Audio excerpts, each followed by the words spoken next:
काय करू, जिल्हाधिकारी गोविंद बोडके असे म्हणतात। पालघर जिल्ह्यातून जाणारा मुंबई अहमदाबाद महामार्गावर सिमेंटची सफेद चादर घालण्याचे काम सुरू असून ती कधी प्रवाशाच्या रक्ताने लाल झाली हे नागरिकांना अजून सुद्धा समजून आले नाही। जिल्हा रस्ते सुरक्षा समितीचे अध्यक्ष असलेले जिल्हाधिकारी नेहमीच येतो पावसाळा ह्या म्हणीप्रमाणे जिल्हाधिकारी दरवर्षी ह्या महामार्गाचा दौरा करतात। तसे याआधी 14 सप्टेंबर 2022 रोजी जिल्हाधिकारी आणि तत्कालीन खासदार गावित यांनी महामार्गाचा घोडबंदर ते चारोटी दौरा केला होता। फक्त यावर्षी 22 जुलै 2024 रोजी मागील दौऱ्याला 2 वर्ष पूर्ण होण्यासाठी 1.5 महिना बाकी असताना आता जिल्हाधिकारी यांनी विद्यमान खासदारांना न घेता एकटाच पाहणी दौरा केला असल्याने त्यांचे महामार्गावरील व्हाईट टॉपिंगच्या कामाने त्रस्त प्रवाशांवर खूप मोठे उपकार झाले आहेत। सर्वोच्च न्यायालयाचा निर्णय आहे की कुठल्याही महामार्गाचे दुरुस्तीचे काम सुरू असताना टोलची वसुली करणं चुकीचे आहे, ते तात्काळ बंद करा। ह्या निर्णयाची अंमलबजावणी जिल्हा प्रशासनाने करावी म्हणून भूमिपुत्र संघटना आणि MH48 ग्रुपचा 5 दिवस आमरण उपोषणावर बसले होते। त्यावेळी जिल्हाधिकारी यांना फोन करून उपोषणाबद्दल सांगितले असता जिल्हाधिकारी गोविंद बोडके यांचे उत्तर होते, तर मी काय करू।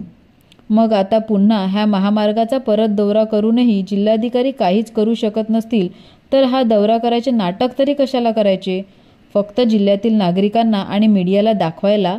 ह्यांचे उत्तर जिल्हाधिकारी देतील का? जेव्हा तत्कालीन केंद्रीय मंत्री गोपीनाथ मुंडे यांचा अपघाती मृत्यू झाला तेव्हा रस्त्यावरील ब्लॅक स्पॉट हा विषय भारतीय प्रवाशांच्या समोर आला होता। त्यानंतर प्रत्येक जिल्ह्यात रस्ते सुरक्षा समितीकडे रस्त्याचे सुरक्षेचे म्हणजेच अपघात प्रवण क्षेत्र आणि तत्सम विषयी रस्त्याचे सुरक्षेचे आणि सुधारण्याचे विषय या समितीच्या कार्यकक्षेत आले आहेत।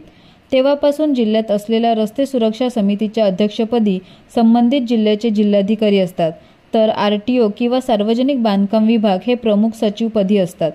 पालघर जिल्ह्यात काही वर्षे सचिवपद सांभाळल्यानंतर RTOने सचिवपद कार्यकारी अभियंता सार्वजनिक बांधकाम विभाग पालघर यांच्याकडे वर्ग केले आहे। हा जिल्हा समितीचे सचिवपद सांभाळता न आल्याने जसे RTOने आपले पद कार्यकारी अभियंता सार्वजनिक बांधकाम विभाग यांच्याकडे वर्ग केले, तसे जिल्हाधिकारी यांनी सुद्धा आपले अध्यक्षपद जिल्हा पोलीस मुख्य असलेले पोलीस अधीक्षक यांच्याकडे वर्ग करावे। तसेही जिल्हाधिकारी यांना एकच उत्तर येते, ते म्हणजे तर मी काय करू। मैं साबित करके दिखाऊंगा। आप पहले मेरे नोटिस के लिए सामने हाजिर हो जाओ, मैं आपको साबित करके दिखाऊंगा। अगली बार एक गुना दाखिल मैंने किया है, दूसरा भी करूंगा।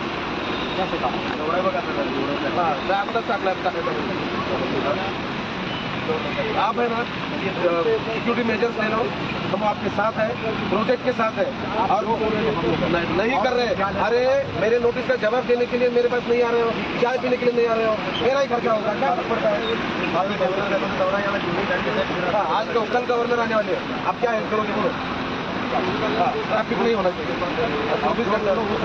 चिंता मत अभी इकडं मला सकाळी ट्रॅफिक जाम नाही पाहिजे, तुम्ही काय करणार।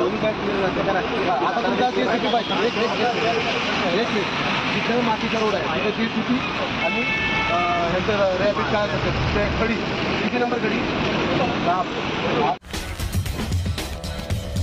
आमच्या चॅनलला सबस्क्राईब करा, लाईक करा आणि व्हिडिओ आवडल्यास आपल्या मित्रांबरोबर शेअर करा।